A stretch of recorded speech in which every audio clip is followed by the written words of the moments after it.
Hi all అందరికీ నమస్కారం. తిరిగి మన యూట్యూబ్ ఛానల్కి స్వాగతం. ఈరోజు మనం 16th June 2025 Indian stock market updates గురించి అయితే తెలుసుకోబోతున్నాం.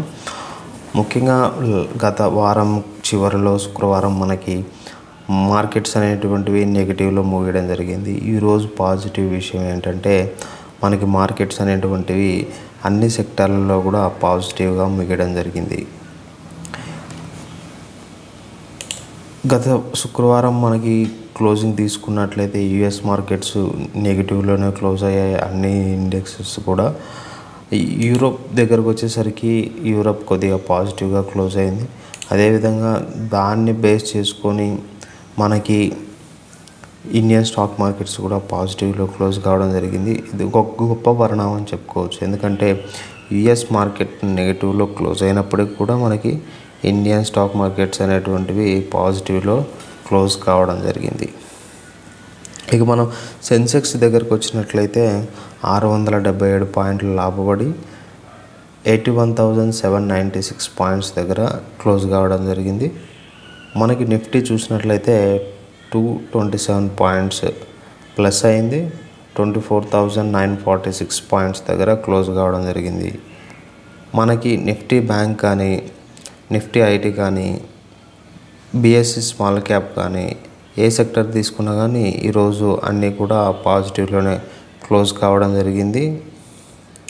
మనం టాప్ మూవర్స్ లిస్ట్లో చూసుకుంటే ఐటీసీ ఉంది, ఐడిఎఫ్సి బ్యాంక్ ఉంది, రిలయన్స్ ఇండస్ట్రీస్ ఉంది, ఎస్ బ్యాంక్ ఉంది, సెయిల్ ఉంది, ఎన్ఎండిసి ఉంది. అదేవిధంగా మనం టాప్ గెయినర్స్ తీసుకుంటే బిఈఎల్ లిమిటెడ్ ఉంది, హెచ్డిఎఫ్సి లైఫ్ ఉంది, ఎస్బీఐ లైఫ్ ఉంది, అల్ట్రా క్యాంకో ఉంది, టెక్ మహీంద్రా ఉంది. టాప్ లూజర్స్ దగ్గరకు తీసుకుంటే మనం టాటా మోటార్స్ ఉంది, డాక్టర్ రెడ్డీస్ ఉంది, సన్ ఫార్మా ఉంది, ఆదానీ పోర్ట్స్ ఉంది, జియో ఫిన్కాప్ ఉంది. ఇవన్నీ టాప్ లూజర్గా మనం చెప్పుకోవచ్చు. ముఖ్యంగా మనం ఈరోజు మార్కెట్లో విశ్లేషిస్తే గ్లోబల్ మార్కెట్లో ఉన్నటువంటి అనిశ్చితి మన భారతీయ మార్కెట్లపైన ఎటువంటి ప్రభావం కొద్దిగా చూపలేదని చెప్పొచ్చు.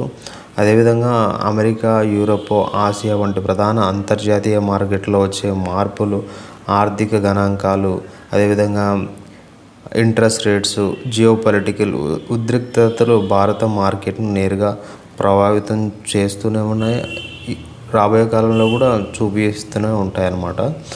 ఉదాహరణకు మనకి అమెరికా మార్కెట్ నష్టాల్లో ముగిస్తే దాని ప్రభావం భారత మార్కెట్ల పైన కూడా కనిపిస్తుంది.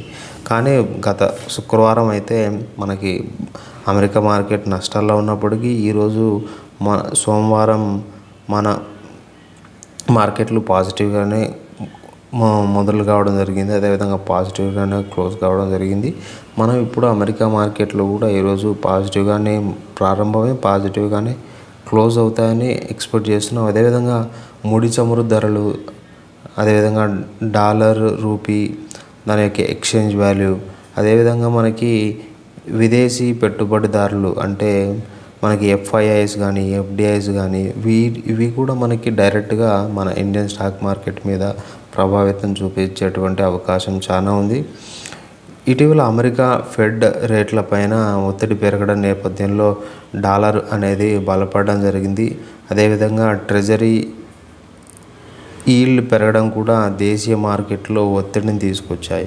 సో ఈ విధంగా మనకి అమెరికాతో మన ఇండియన్ మార్కెట్స్కి చాలా అభినవ సంబంధం ఉందని చెప్పుకోవచ్చు. అదేవిధంగా మనం చూసుకున్నట్లయితే అంతర్జాతీయంగా యుద్ధ భయాలు, వాణిజ్య యుద్ధాలు, అదేవిధంగా ఇన్ఫ్లేషన్ వంటి అంశాలు మార్కెట్లో హెచ్చుతగ్గులకు కారణం అవుతూనే ఉంటాయి.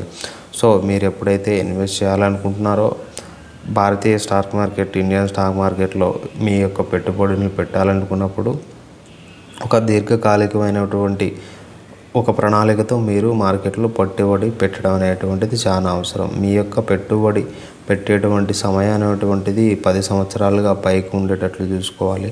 అప్పుడే మార్కెట్ నుంచి మనం మంచి లాభాలను పొందడానికి అవకాశం ఉంటుంది. మీరు ఏదైతే ట్రేడింగ్ చేసి స్టాక్ మార్కెట్లో డబ్బులు పెట్టి ఇమ్మీడియట్గా within days, within weeks, within మంత్స్లో మనం లాభాలు ఆర్జిద్దాము అనుకుంటే స్టాక్ మార్కెట్ నుంచి మీకు డబ్బులు వచ్చేటువంటి అవకాశం అనేది చాలా తక్కువ అని చెప్పవచ్చు. అదేవిధంగా మీరు తక్కువ అమౌంట్తో ఎక్కువ లాభాలు రావాలని ఫ్యూచర్ అండ్ ఆప్షన్స్ F&Oకి వెళ్ళినట్లయితే మీకు అందులో లాభాల కంటే నష్టాలు ఎక్కువ వచ్చే అవకాశం ఉంది. ఎందుకంటే మనకు భారతీయ స్టాక్ మార్కెట్ రెగ్యులేటర్ అయినటువంటి securities exchange board of India SEBI వాళ్ళ ఇచ్చినటువంటి రిపోర్ట్ ప్రకారం 100లో 90 మంది 90% people in 100 who are trading in F&O, who are dealing in F&O are made losses. అంటే 90 మందికి 100 ఇన్వెస్టర్లో 90 మందికి నష్టాలు చవిచూడడం జరిగింది F&O మార్కెట్లో. సో సెబీ కానీ ఎటువంటి ఎక్స్చేంజ్ కానీ మనకు చెప్పేది ఏంటంటే F&O ఫ్యూచర్ అండ్ ఆప్షన్స్లో ఇన్వెస్ట్ చేసేటప్పుడు మీరు జాగ్రత్తగా ఉండండి. ఎందుకంటే ఫ్యూచర్ అండ్ ఆప్షన్స్ మార్కెట్ అనేటువంటిది చాలా volatility market. It is very complex compare to the equity market. Equity మార్కెట్లో సింగిల్ స్టాక్ ఇన్వెస్ట్మెంట్స్తో పోలిస్తే, అదేవిధంగా బంచ్ ఆఫ్ స్టాక్ ఇన్వెస్ట్మెంట్స్తో పోలిస్తే, మ్యూచువల్ ఫండ్స్తో పోలిస్తే, ఈటీఎఫ్స్తో పోలిస్తే F&O అనేటువంటిది చాలా హెచ్చుతగ్గులతో కూడుకున్నటువంటిది, చాలా లాస్ మేకింగ్. ఎందుకంటే అందులో మనకి ప్రాఫిట్స్ అనేటివి అన్లిమిటెడ్గా ఉంటాయి. అదేవిధంగా రిస్క్ కూడా అన్లిమిటెడ్గా ఉండడం జరుగుతుంది కొన్ని ఆప్షన్స్లో. సో మనం ఇక్కడ ఈక్విటీ మార్కెట్స్లో చూసుకుంటే సింగిల్ స్టాక్ డైరెక్ట్గా buying and selling of direct మార్కెట్లో చూసుకుంటే మనకి దాంట్లో లాసెస్ అనేటివి మనం పెట్టినటువంటి ప్రిన్సిపల్ వరకే ఆగిపోయే అవకాశం ఉంది. అదేవిధంగా F&Oలో తీసుకున్నట్టయితే మన ప్రిన్సిపల్ని దాటిపోయి ఇంకా కూడా నెగిటివ్గా మన అప్పులోకి మన పెట్టినటువంటి అమౌంట్ నెగిటివ్లోకి కూడా వెళ్ళిపోయి నెగిటివ్ అమౌంట్ను కూడా మనం చెల్లించవలసి వస్తుంది. కాబట్టి ఇక్కడ మెయిన్గా గుర్తుపెట్టుకోవాల్సిన అంశం ఏంటంటే మీరు F&O స్టాక్స్లో ఇన్వెస్ట్ చేసేటప్పుడు మీరు చాలా జాగ్రత్త వహించాలి. ఈ FIIs తీసుకున్నాం, FDIs తీసుకున్నాం కదా, వాటి యొక్క ప్రభావం ఎంతవరకు భారత స్టాక్ మార్కెట్ మీద ఉంటుందంటే విదేశీ సంస్థాగత పెట్టుబడిదారులు, ఫారిన్ ఇన్స్టిట్యూషనల్ ఇన్వెస్టర్స్ వారు భారత మార్కెట్లో పెద్ద మొత్తంలో డబ్బులు పెట్టినప్పుడు మార్కెట్ లిక్విడిటీ అనేది పెరుగుతుంది. దీని ద్వారా నిఫ్టీ కానీ సెన్సెక్స్ కానీ బాగా పెరిగే అవకాశాలు ఉంటాయి. ఎప్పుడైతే FIIs వాళ్ళ యొక్క పెట్టినటువంటి పెట్టుబడిని వెనక్కి తీసుకుంటారో అప్పుడు మార్కెట్ నుంచి కొద్దిగా సూచీలు అనేటువంటివి పడిపోయే అవకాశం ఎందుకుంది అంటే, ఎందుకంటే వాళ్ళు పెట్టినప్పుడు పెద్ద మొత్తంలో అమౌంట్ ఇన్వెస్ట్ చేయడం జరుగుతుంది, తీసుకున్నప్పుడు కూడా పెద్ద మొత్తంలో అమౌంట్ను రిసీవ్ చేసుకోవడం జరుగుతుంది. కాబట్టి ఈ విధంగా ఉండొచ్చు అనమాట. అదేవిధంగా మనకి DIIలో అంటే దేశీయ సంస్థాగత పెట్టుబడిదారులు, ఉదాహరణకు మ్యూచువల్ ఫండ్స్ కానీ ఇన్సూరెన్స్ కంపెనీలు కానీ వారు మార్కెట్లోకి పెట్టుబడి పెట్టినప్పుడు ఎలా ఉంటుందంటే FIIsతో పాటు వాళ్ళు కూడా మార్కెట్లో ఇన్వెస్ట్ చేస్తూ ఉంటారు. వాళ్ళు కూడా మార్కెట్లో ఇన్వెస్ట్ చేసినప్పుడు అమౌంట్ అనేటువంటిది మార్కెట్ను పెరగడానికి ఉపయోగపడుతుంది. ఎప్పుడైతే వాళ్ళు మార్కెట్ నుంచి అమౌంట్ తీయడం జరుగుతుందో బయటికి, అప్పుడు సూచీలు అనేటివి పడడం జరుగుతుంది. కాబట్టి మనకి ఫారిన్ ఇన్స్టిట్యూషనల్ ఇన్వెస్టర్స్ అయినా అదేవిధంగా డొమెస్టిక్ ఇన్స్టిట్యూషనల్ ఇన్వెస్టర్లు అయినా చాలా ప్రధానమైనటువంటి పాత్ర పోషించడం జరుగుతుంది ఈ మార్కెట్ను పెరగడంలో కానీ తగ్గడంలో కానీ, అంటే ఇండెక్స్ పెరగడంలో తరగడంలో. కాబట్టి మీరు ఎప్పుడైనా మార్కెట్లో ఇన్వెస్ట్ చేయాలి అలా అనుకున్నప్పుడు సింగిల్ స్టాక్స్లో కాకుండా బంచ్ ఆఫ్ స్టాక్లో ఇన్వెస్ట్ చేయడం మంచిది. అదేవిధంగా స్టాక్స్ కంటే కూడా మ్యూచువల్ ఫండ్స్ కానీ ETFస్లో పెట్టుబడి పెట్టడం అనేటువంటిది చాలా మంచిది.